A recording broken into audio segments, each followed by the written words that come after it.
Horrifying details about how Robert Roberson murdered his 2-year-old daughter have now been revealed, and it's not what the anti-death penalty crowd has been claiming. This is Thursday, October 24th, 2024.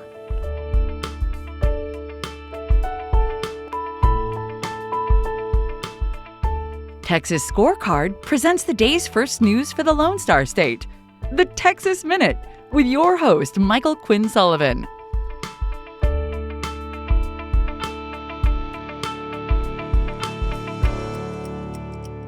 Thanks for spending part of your Thursday here with the Texas Minute. This is the 401st day that House Speaker Dade Phelan has refused to reveal what his chamber spent in their failed effort to remove Ken Paxton from the office of Attorney General.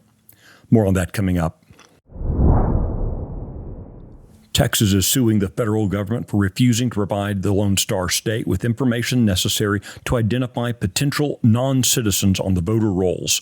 According to the Office of the Attorney General, because the Biden-Harris administration is required by federal law to assist states in verifying the citizenship status of individuals suspected of being ineligible to vote, their inaction constitutes a violation of law. In early October, AG Ken Paxton demanded that the federal government verify the citizenship of approximately 450,000 voters. These voters reportedly never had their citizenship verified because they registered to vote without either a Texas driver's license or an ID card. The Department of Homeland Security has identified more than 600 illegal aliens in the United States who may have connections to the violent Venezuelan Tren Aragua gang. Nearly 100 of those are confirmed members of the gang. DHS has recommended that those confirmed members be placed on an FBI watch list. Now, it's difficult for officials to determine how many members of Tren Aragua are possibly in the country because the Venezuelan government won't release criminal history information to the United States. Coupled with the Biden-Harris administration's embrace of open border policies, the gang members have been coming into the United States.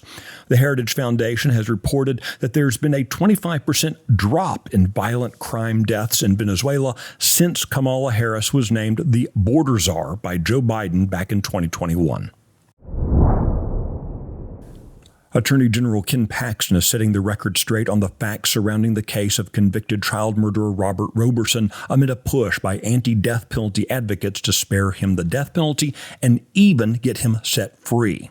Roberson was convicted of killing his 2-year-old daughter, Nikki Curtis, back in 2002. While he was scheduled for execution last Thursday, members of the House Criminal Jurisprudence Committee and the George Soros-backed Innocence Project have worked to turn his case into a cause célèbre. Through a precedent-shattering series of legal maneuvers, the House committee got the execution put on hold for their hearing. Roberson, though, refused to testify by video link, so the committee heard instead invited testimony from witnesses such as talk show host Dr. Phil and novelist John Gruesome.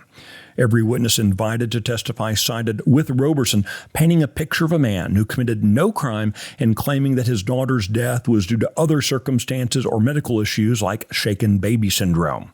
Now Paxton is rebutting what he's characterizing as lies coming from Democrat State Representative Joe Moody and Republican State Representative Jeff Leach. In a report issued late Wednesday, Paxton went into gruesome detail about the fatal injury sustained by Nikki at the hands of her father.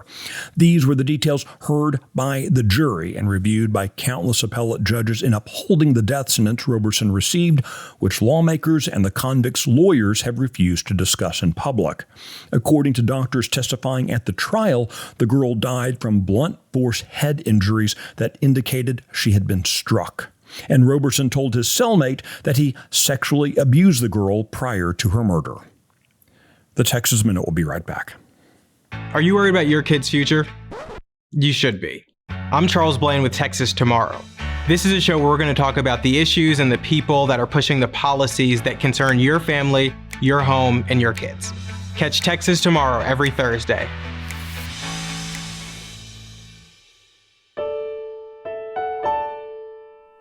So yesterday marked the 400th day that House Speaker Dade Phelan had refused to reveal how much his chamber spent on the failed impeachment of Attorney General Ken Paxton. Lieutenant Governor Dan Patrick has spent more than a year demanding full, transparent auditing of those costs. The Senate had promptly disclosed their costs last year, showing $435,000 spent during the 2 months of preparation and the trial itself. But Speaker Phelan and the House have remained silent about their spending. Open records requests have uncovered that the impeachment process cost taxpayers at least $4.3 million, including payments made to a public relations firm both before and after the trial, but there's still a lot of costs that haven't yet been made public. Lieutenant Governor Patrick is calling out Phelan's lack of transparency, demanding that taxpayers have a full accounting of the expenses. Mr. Phelan is currently facing two challengers for the speakership, Republican David Cook and Democrat Anne Marie Ramos. When asked by Texas Scorecard if they would release the information if elected speaker, neither candidate responded. You can find the details of this story and the others mentioned today and keep up with the latest news by visiting TexasScorecard.com. This edition of the Texas Minute was produced by Nick Shepard and based on the original reporting of Addie Hovland, Will Biagini, and Brandon Waltons. I look forward to seeing you out around the Lone Star State. Have a great day.